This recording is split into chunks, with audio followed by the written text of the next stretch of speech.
First standard படிக்கிற பையனோட அம்மா என்கிட்ட வந்து, நெக்ஸ்ட் இயர் இவன வேற ஸ்கூல்ல சேர்க்கணும். எனக்கு ஹெல்ப் பண்ணுன்னு கேட்டாங்க. அந்த டிஸ்ட்ரிக்ட்ல இருக்கிற எல்லா ஸ்கூல் பேரும் சொல்லிட்டாங்க. பட் நான் சொன்னேன், எல்லாமே ஸ்கூல்ஸ் தான். ஒவ்வொரு போர்ட் ஆஃப் சிலபஸ்க்கு ஏத்த மாதிரி வேரி ஆகும். உங்க குழந்தை என்னவா இருக்கிறானோ, அவன நீங்க தான் அனலைஸ் பண்ண முடியும். அதுக்கேத்த மாரி ஒரு ஸ்கூல் சூஸ் பண்ணுங்க. இந்த ஸ்கூல் நல்ல ஸ்கூல், இந்த ஸ்கூல் கொஞ்சம் கம்மியா இருக்கு. அப்படியெல்லாம் எதுவுமே கிடையாதுன்னு சொன்னேன்.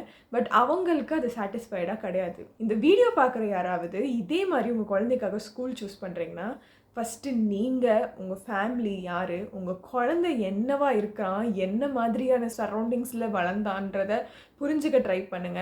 பேரண்ட்ஸ் 2 பேரும் சேர்ந்து உருவாக்குன குழந்தை அது. உங்க 2 பேரோட மாடல் அவன். ஸோ 2 பேர்கிட்ட இருக்க பாதி பாதியான விஷயங்கள் இருக்கும். அத அப்சர்வ் பண்ணுங்க. அந்த குழந்தைக்கு எது இன்ட்ரெஸ்ட்டோ, அதுல அவன ஃபோக்கஸ் பண்ண வைங்க. ஸ்கூல்ல 30 குழந்தைக்கு சேர்த்து ஒரு ஆப்பர்ச்சுனிட்டி கிரியேட் பண்ணி குடுப்பாங்க.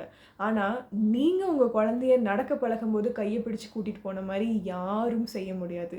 எவ்ளோ பெரிய ஸ்கூலா இருந்தாலும் அத செய்ய முடியாது. உங்க குழந்தை நல்லபடியா வளர்றதுக்கு ஸ்கூல் மட்டும் தேடாதீங்க. நீங்களும் நெறைய டைம் அவங்க கூட ஸ்பெண்ட் பண்ணுங்க.